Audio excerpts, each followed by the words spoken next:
அனைவருக்கும் இனிய காலை வணக்கம். என் பெயர் திருமதி காயத்ரி, தமிழ் ஆசிரியர், புனித ஜேம்ஸ் அகாடமி. இன்றைய சிந்தனை கடமை உணர்வு.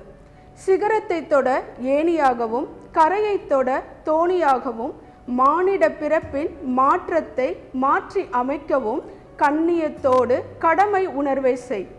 ஊர் போற்றும் உனது பெயரை, காலம் போற்றும் உனது கடமையை. ஆம், கடமை உணர்வை ஒரு கதையின் மூலம் கூறுகிறேன். ஒரு விவசாயியின் நிலத்தில் மண்புழுவும் அதற்கு பக்கத்தில் ஒரு கட்டெறும்பும் வாழ்ந்து கொண்டிருந்தன. இந்த கட்டெறும்புக்கு எப்பொழுதும் மண்புழுவை வம்பு இழுப்பது ஒரு வேலையாகவே இருந்தது. கட்டெறும்பு மண்புழுவை பார்த்து, இதெல்லாம் ஒரு வேலையா? எப்பொழுதும் மண்ணை தின்னு வாழ்கிறாயே, என்னை பார், எவ்வளவு சுறுசுறுப்புடன் இருக்கிறேன் என்று சொன்னது. மண்புழு பதில் எதுவும் பேசாமல் தன் வேலையை பார்த்து கொண்டு இருந்தது. ஒரு நாள் விவசாயி அந்த நிலத்தை உழுது கொண்டு இருக்கும் பொழுது மண்புழு கலப்பையில் மாட்டிக்கொண்டு 2 துண்டாக விழுந்தது. இதை பார்த்த கட்டெறும்புக்கு ஒரே மகிழ்ச்சி. இப்பொழுது என்னை பார், இந்த விவசாயியை கடித்துவிட்டு எப்படி சுறுசுறுப்பாக தப்பித்து செல்கிறேன் என்று பார், என் வீரத்தை கண்டு நீனே பிரமித்து போய்விடுவாய் என்று சொல்லியது. விவசாயியை கடித்தது கட்டெறும்பு. தற்செயலாக விவசாயி அந்த கட்டெறும்பை கையில் பிடித்து நசுக்கி எறிந்தார். குற்றுயிராய் விழுந்த கட்டெறும்பை பார்த்து, நண்பா, கடவுள் ஒவ்வொருவருக்கும் கடமையை கொடுத்துள்ளார்.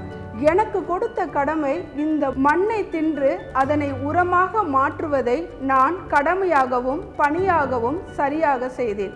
நீ நினைப்பது போல கடவுள் என்னை சாக சொல்லவில்லை. மாறாக எனக்கு இரட்டை வாழ்வு வாழ அனுமதித்துள்ளார். என்னுடைய 2 பகுதியும் இனி 2 புழுக்களாக வளரும். உன்னை நினைத்தால் எனக்கு வருத்தமாக உள்ளது.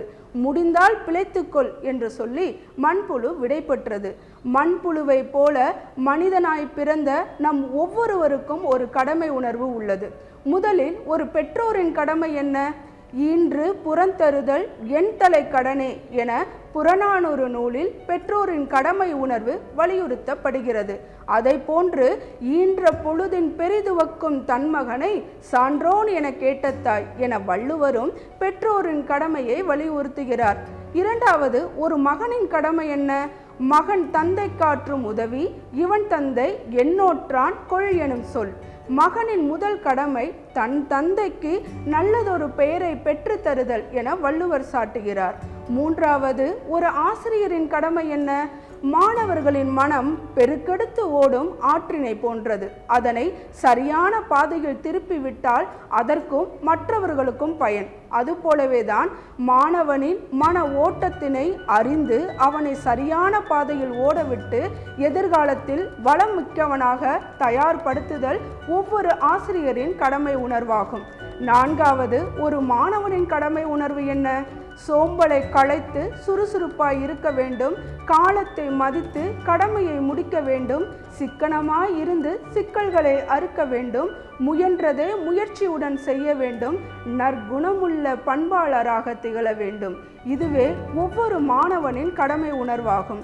இறுதியாக ஒவ்வொருவரின் சமுதாய கடமை உணர்வு என்ன? எண்ணற்றோரின் தியாகத்தால் இன்று நாமும் ஏற்றுகின்ற வண்ண கொடியின் வரலாற்றை வணங்கி போற்றுதல் நம் ஒவ்வொருவரின் கடமை உணர்வு. நெகிழி இல்லா உலகம் அமைத்தல் நம் கடமை உணர்வு. உயர்வு தாழ்வு இல்லாமல் ஒற்றுமையாய் வாழ்வது நம் கடமை உணர்வு. இதுபோல எண்ணற்ற சமுதாய கடமை உணர்வுகளை நாம் கடைபிடிப்பது நம் ஒவ்வொருவரின் கடமையாகும்.